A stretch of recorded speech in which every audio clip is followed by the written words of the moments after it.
correct. Yeah. Yes. You really correct. think that you're in a position to evaluate the scientific credibility of the trials for the vaccines, do you? No, Really? I don't. So I have to trust. Then what are you doing? I have to do. I don't trust them. I looked at the bloody data. First of all, you have to trust third parties to some extent. When you go outside, I don't have to trust. Of course you do. You do every day. When you turn the keys in your car, you hope your engine doesn't explode. When you're drinking water, you hope that the public water or whatever tap or bottled water you got it out of isn't contaminated or poisoned with cholera. I don't do that as a consequence of consensus. No, you of course you do. No, I don't. I do that as a consequence of observing multiple times that when I put the goddamn key in the ignition, the truck started. Why do you know it's going to start the 50th or the 100th time? How many times do you wear those? With me. I'm you know not perfectly playing well Hume. why. You don't know if the denim in those jeans isn't leaking into your bloodstream. To some extent, we have to trust third-party institutions to make determination. When they use force. How about that? Especially when they use force. We trust the police officers. We trust the judicial system. We do. We on the left trust the police, do we? To some extent, do we? If somebody's breaking into your house, who do you call? Them. I'm not a defunder, but if somebody's breaking into your house, you can be the most defund person in the world. Who are you going to call? Are you going to call your neighbor? Are you going to call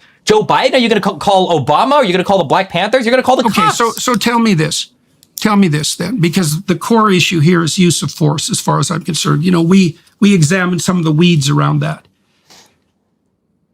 Politicians throughout the world, and this would be true on the conservative side now, in the aftermath of the COVID tyranny, because it was more a tyranny than a pandemic, are now saying that we actually didn't force anybody to take the vaccine.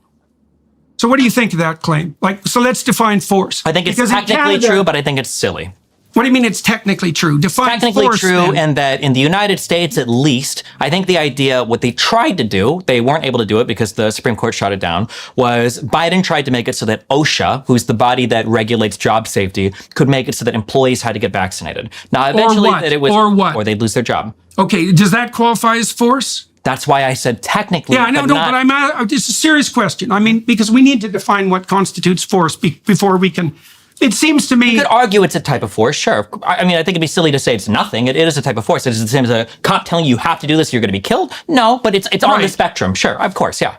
It's as much force as the mRNA vaccines are vaccines. Sure. It is a type of force, and the mRNA vaccines are a type of vaccine. I really think the problem was with the COVID response. I really think the problem was the use of force. I mean, I can understand to some degree, although I'm very skeptical of the pharmaceutical companies and far more skeptical than your insistence upon the utility of consensus might lead me to believe you're skeptical of them, which is surprising, I would say, given I'm that very skeptical of them. That's why I'm glad there's multiple companies, multiple countries, multiple academic institutions that do research, and the FDA. Yeah, I'm very skeptical. You should be in any private system. You should be skeptical of every private company, of course, whether we're talking media, pharmaceuticals, or automobile manufacturers, yeah.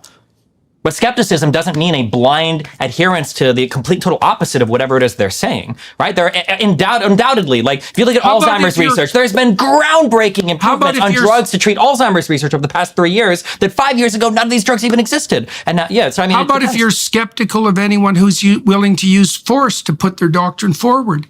Then you're skeptical of literally every single person, political ideology ever have existed in all of humankind. Some degree of force, you would undoubtedly believe this, right? Some degree of force is probably necessary for any kind of cohesive society, right? No, I don't believe that. Of course there is. No, even if you had a tribe of 100, 120 people, if somebody was stealing something, right? You have to punish that person. I said earlier that becomes complicated when you're dealing with the psychopathic types.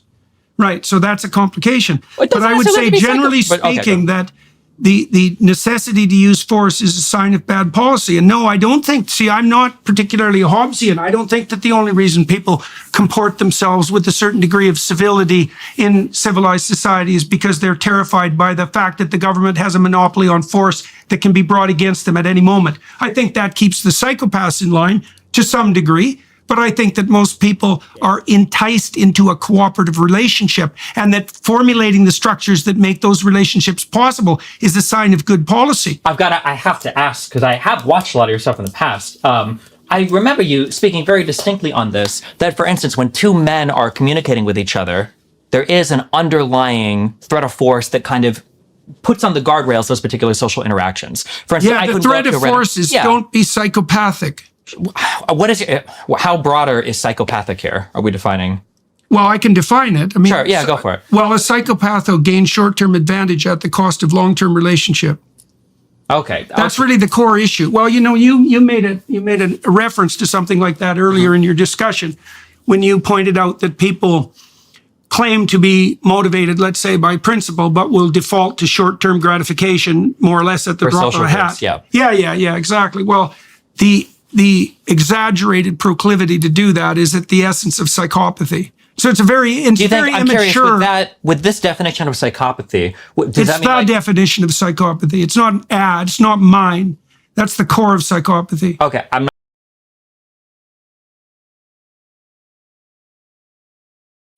Okay, there you have it. So what do you think?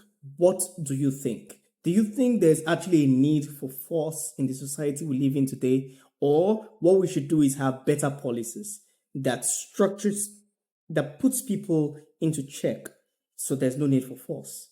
I mean, because in my head, I'm thinking there has to be some kind of force because people are not sane. People are not, they're not mentally stable. Everybody is not sane.